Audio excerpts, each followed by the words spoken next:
Grab your big book, your pen, your highlighter, and notepad and get ready to hear and apply some of the solution from the Big Book of Alcoholics Anonymous through the experience, strength, and hope of Nikki M.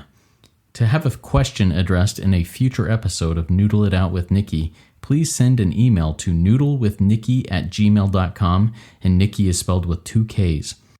To get a more interactive experience with Nikki as she noodles out life and recovery questions using the Big Book of Alcoholics Anonymous, you can get a link to her weekly Noodle It Out with Nikki meeting held live on Zoom every Monday morning at 9 o'clock Eastern Time. The information to that meeting is in the show notes of this podcast.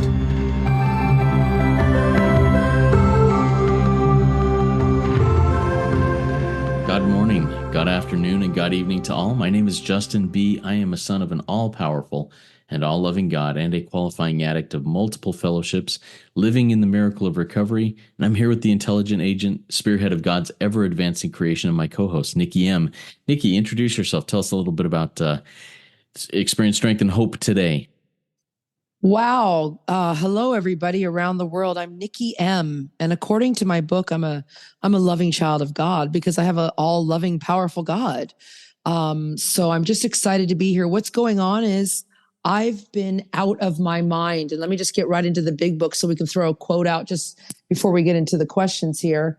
I just got off the Noodle meeting and I've been out of my mind because we get a daily reprieve. And this is what I've been doing. Page 66. It says, but the more we fought and tried to have our own way, the worse matters got. I've been fighting and I've been trying to have my own way with life. And the worse, my mind. I'm not acting out on a lot of these things. I did act out by, of course, with the relationships closest to me, my boyfriend, or whatever you want to call it right now in this moment. But, the worse the matters are getting. I'm grateful for the Noodle family. I'm grateful for the Rico 12 family. I'm grateful for the morning meeting. Otherwise, I don't know if I would have been able to show up this morning. I've been wonky, and I need this, I think, more than anyone today, Justin. So thank you for this podcast. Thank you for showing up and stewarding Rico 12. Everybody, keep it alive with your 7th donation. Thank you, Nikki. And thanks for talking that through. And, before we hit record, we were talking about how there seems to be kind of an energy around that's driving people to fear, driving people to, self, whatever it may be, that's kind of fogging things up in the world today. And, maybe that's a universal thing. Maybe it's things in our own lives, but man, it's a real thing, and I'm grateful also to be able to sit down with you, Nikki, and go through these things and really just open up the book, open up the solution, and see where they go.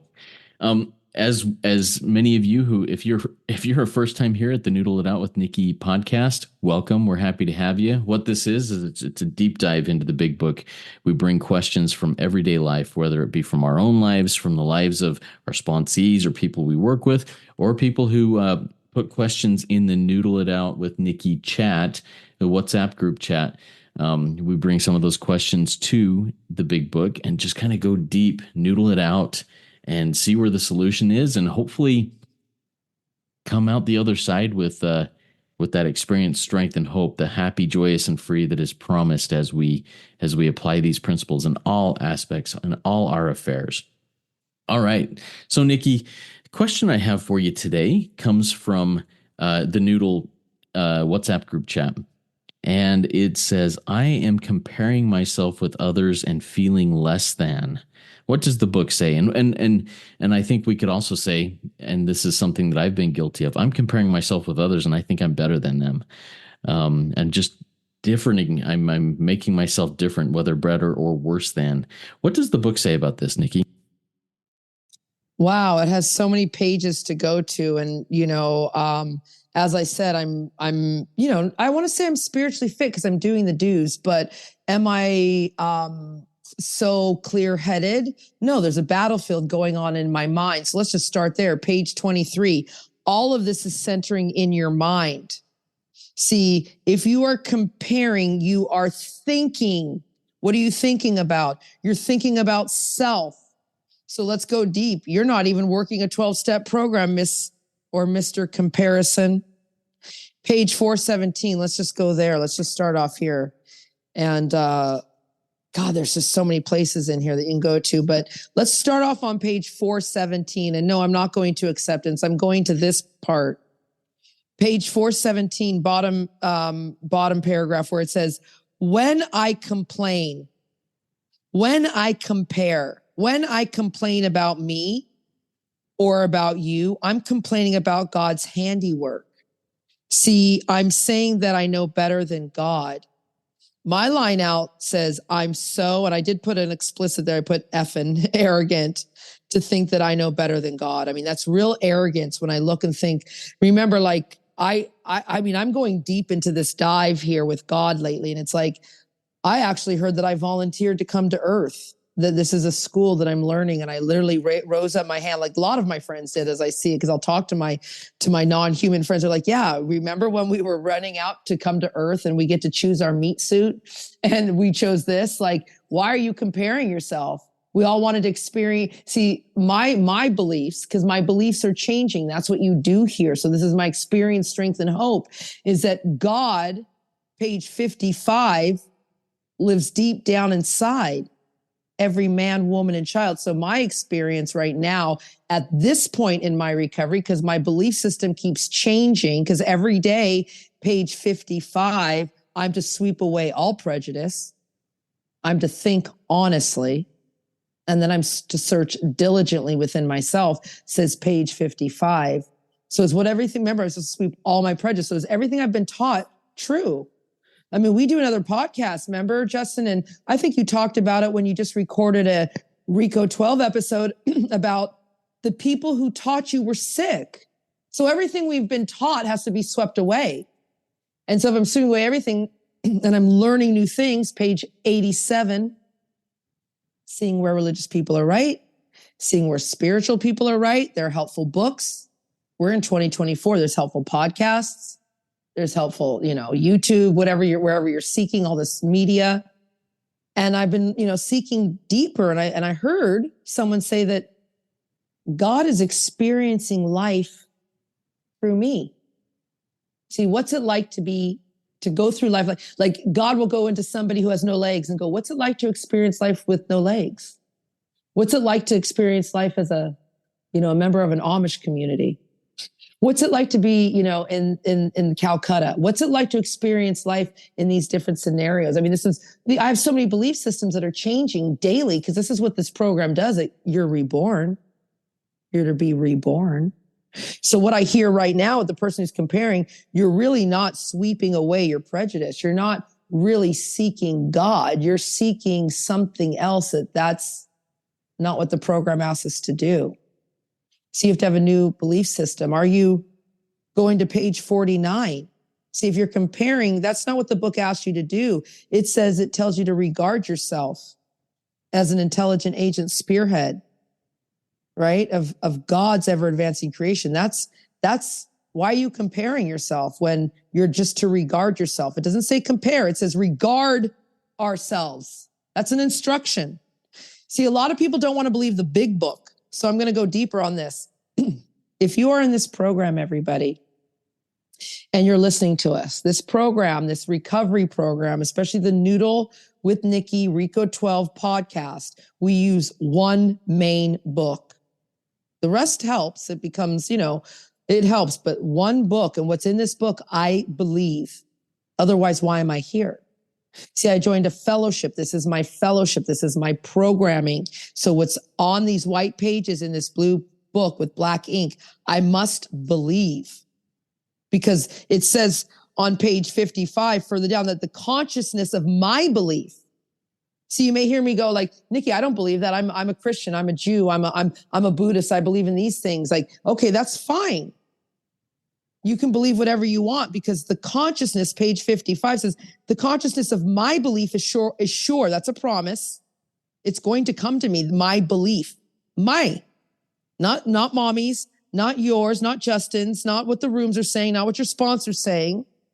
So my new belief is that I don't compare myself, that God is experiencing life through what it looks like and what it feels like, and everything I'm experiencing through Nikki M's experience, because I am a little G.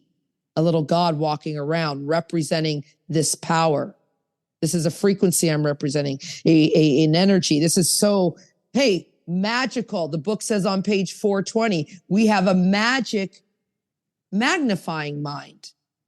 Magic. The book says on page 69 that we have sex powers. How about we have God-given powers that are neither to be used lightly nor to be despised? See, this goes so deep. And 46 says this, page 46 says, I love this right here. It says that to us, let's just say to the big book people, to the 100 who wrote this book, to me and Justin, the realm of the spirit. Like, how can you compare a spirit? We all have meat suits on. That's easy. But if you get into a spirit world, a spirit doesn't even take a form, does it? What does a spirit look like? It's just some light. What are you comparing? How bright the light is? Or the shade of the brightness? Because this meat suit is just a meat suit. You know, Eliza Love says that. She taught me that. She's like, this is just a meat suit. And so to us, the realm of the spirit is broad, roomy, all.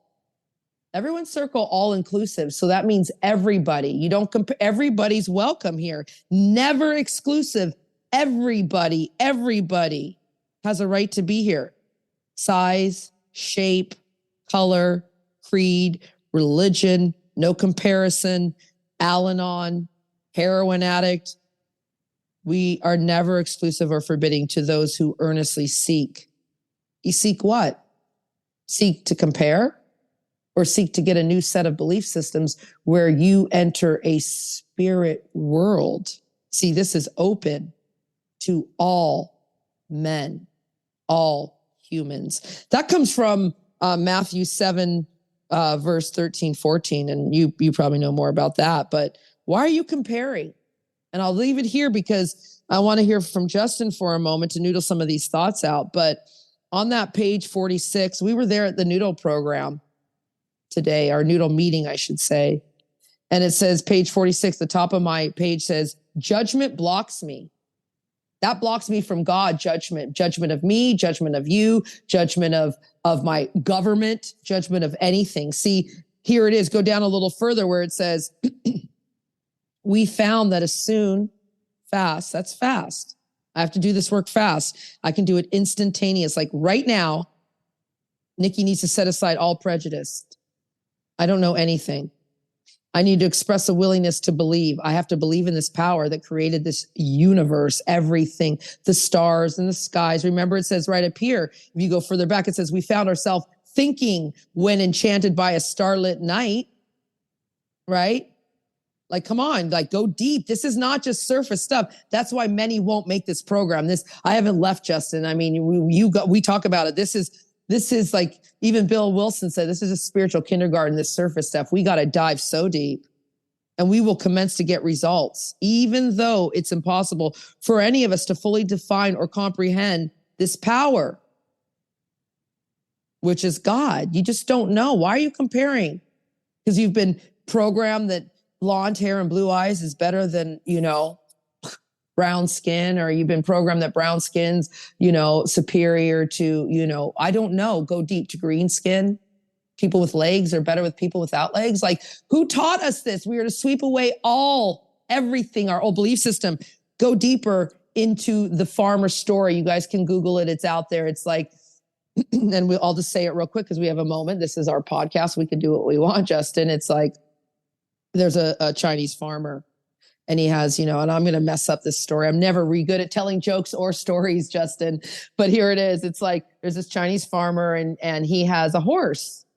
And that's all he has. And one day the horse gets out. And all the villagers come running to him and say, oh my God, your horse got out. This is the worst thing ever. You have nothing. And the Chinese farmer says, I don't know if this is bad or if it's good. I just don't know. The next day, the horse comes back with 10 more wild horses. And everyone's like, oh my God, you're so rich. This is amazing. This is the best thing that could happen to you. And he's like, I don't know if it is. I don't know if this is the best thing. And so the Chinese farmer, he does have a son. He has one son. And his son goes out to train one of the wild horses. And in doing so, The wild horse throws his son off and breaks his legs. And his son is maimed. And the next day, the Chinese army comes through, and every able-bodied male in the village, young and old, has to go to this war, right? But the son can't go. And everyone's, we don't know what's good. We don't know. Is the broken legs good, or is your son having good legs? Is it good to have no legs? Is it good to have 10 wild horses and a bunch of money? Because I thought it was good to be Britney Spears, the pop star, until I saw her shave her head, locked up in a straitjacket on the cover of National Geographic, getting her kids taken away. Pop star life didn't look real good in that moment. Justin, thoughts? Yeah, thank you. Thank you for walking through that story. That story is one that has a lot of symbolic meaning to me. I love that. And the question, I don't know, is it good or is it bad? We'll see.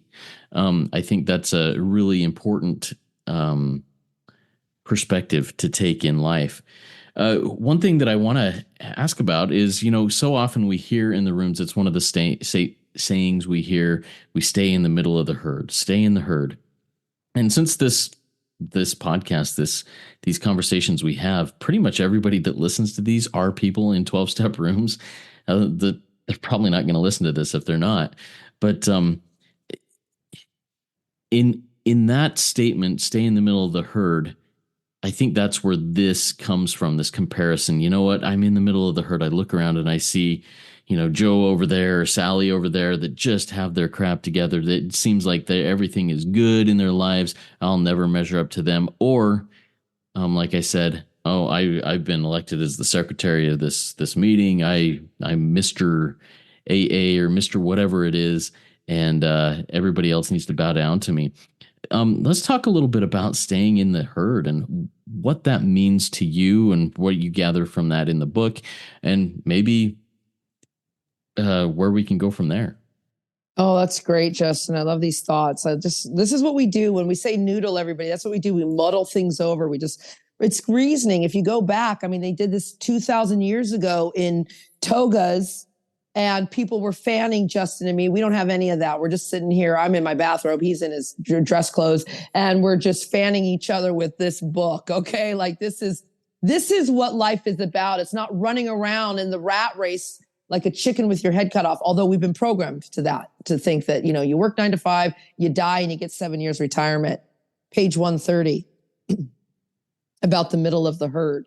See, and I think this is why I can tell you, I don't even think I know, this is literally why I have affection in people's hearts. I'm armed with the facts about myself, and I'm not afraid to be real. There's a lot of people who won't say when they mess up, they want to come in and be Mrs. Spearhead. I am not afraid to come in on a Monday morning on my meeting and say, I can't do this. You've all seen me in the ugly tears with the ugly cry face going, I can't manage life. Talk the truth over me, because I have those days. That's what it says. It says, there will be certain trials and low spots ahead, Nikki. That's on page 15. Page 117 says you will make mistakes. Page 117 says the old problems will still be with you. But on page 130, this is what we do.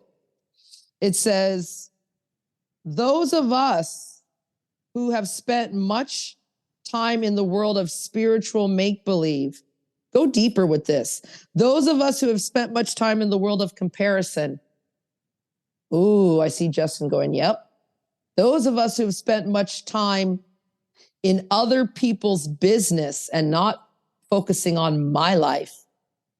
Go deep on this. You can change this around, because it says in spiritual make-believe. See, that's fantasy land. You're in fantasy land. You're not to be comparing. You're living a fantasy. I used to do that. I'm a retired stripper.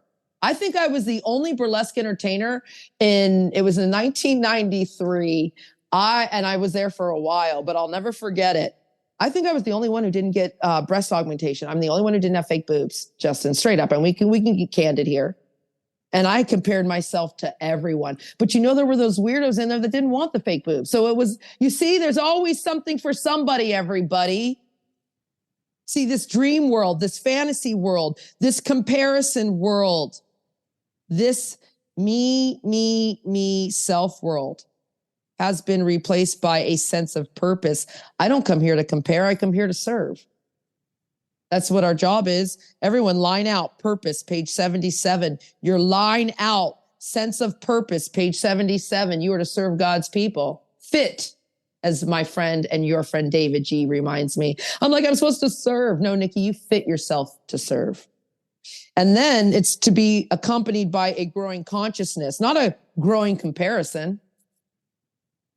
Everybody hear that in the back? A growing consciousness of the power of God in my life. See, Nikki and Justin have come. This is a process. We have come to believe. This does not happen overnight. Come to believe. There's the process. We come to believe in a power. This is not an overnight matter. It should continue for our lifetime. We have a new belief system that God, this power, would like us to keep our heads in the cloud with God. Believe your promises. There's, I think, 3,000 in the Bible. I think there's way over 250 in our big book. And that your feet ought to be firmly planted on the earth.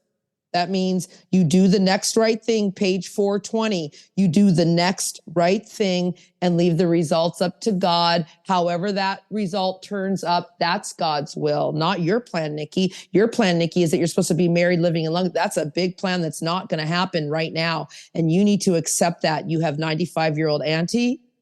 You have mom. You made a choice to keep your feet firmly planted on the earth. Your time will come, Nikki. See, that's where my fellow travelers are. Serving God's people, not living in a fantasy land, comparing that other 51-year-olds are married and I should be too. And that's where my work must be done. This is my reality, Justin. I have found nothing incompatible between a powerful spiritual experience every day serving God's people. Justin, 150 people came out to Noodle today. Right before I came on here, I had some messages. Nikki, thank you. I needed that meeting. Nikki, thank you for the podcast. I have a life of sane and happy usefulness. That's what I need. Not comparison, that I don't have a ring on my finger in this moment, that I have to serve my mom and my auntie as I signed up to be this. And that if God's plan is for me to wait even longer, Justin, then I must wait. I love you. Thank you for reminding me about what my purpose is. I need this podcast way more than the listeners out there. What?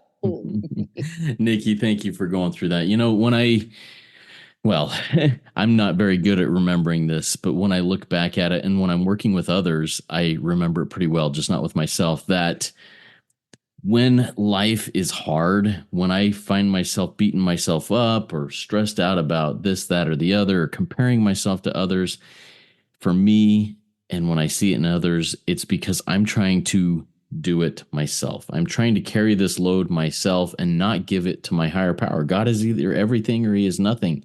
What is my decision to be? Well, if I'm being weighed down by the world, by what I think others think of me and so on and so forth, my decision in that moment is that God is nothing. And I need to change that perspective. So when God is everything, that load lightens. Now, there's still certain trials and low spots ahead.